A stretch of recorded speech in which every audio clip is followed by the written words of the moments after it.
What is up, everybody? It's Connor from Geek on Your Face. Welcome to my review of Borderlands, the pre-sequel. Now, the only reason why this didn't come out like the day Borderlands pre-sequel came out is because this is such a... I prefer to think of it as like a deeper game compared to the other games I've done reviews on.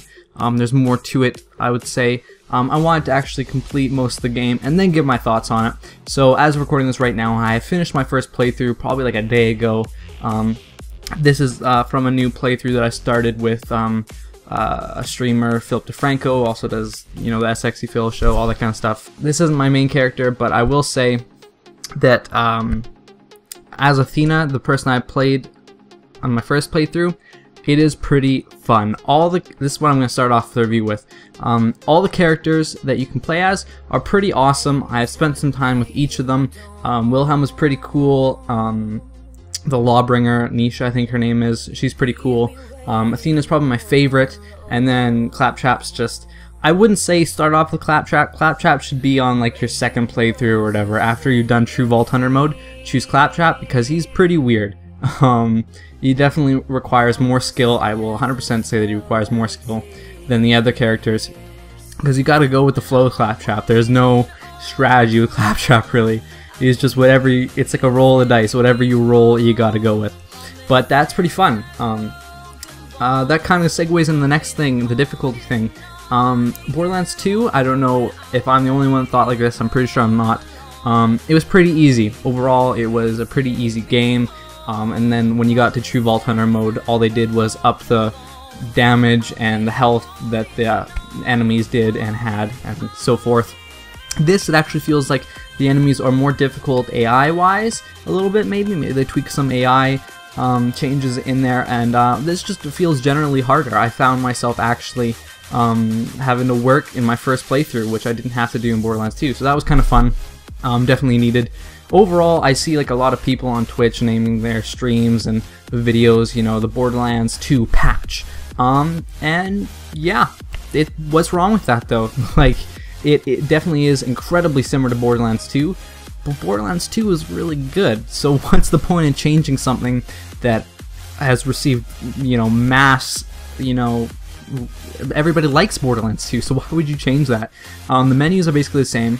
However, there are some awesome changes, like new elemental types, new weapon types as the lasers and cryo.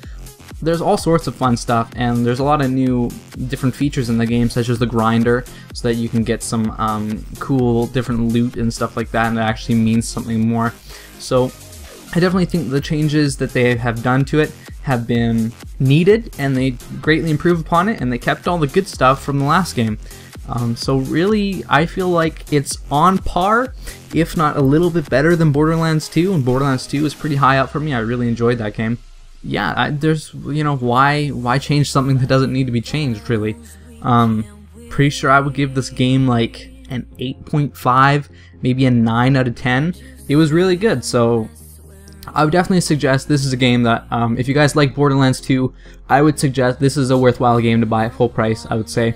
But if you're just like, you know, you got other games on your plate maybe, and Borderlands wasn't exactly your cup of tea, I definitely think that this is something that you could start to get into the series into. It's totally fine that way. Maybe you could go back to Borderlands 2 if you wanted to. The story is definitely awesome, and I will say, as an actual little tidbit too, this has the best vault like enemy out of all the Borderlands I have played. 1, 2. In 1 you face the Destroyer, and 2 you face the Warrior. I'm not going to spoil what you face in this Borderlands, but I will say that it is the best vault boss fight in any of the Borderlands so far. So that's going to be my review, guys. There isn't really a whole lot too bad about this, you know, besides the fact that I think since they did incorporate, you know, most of Borderlands 2 stuff into the game, like, you know, the same menu system and all that kind of stuff, they could have put a little bit more time into making every, like, just a mass amount of crazy different looking guns, because the same problem that I have with Borderlands 2 and stuff like that is, you know, they always advertise how much their weapons vary and stuff like that, but I find myself like, well, this laser is different than that laser gun over there, because they practically look the same.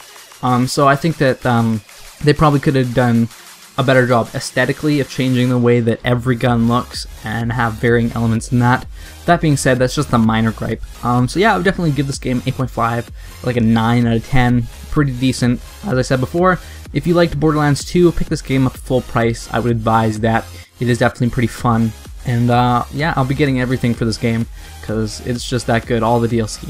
If you guys want to see a playthrough of my second, like my True Vault Hunter mode playthrough, I will record that if you so wish. And yeah, I will see you guys later in another video. So, goodbye!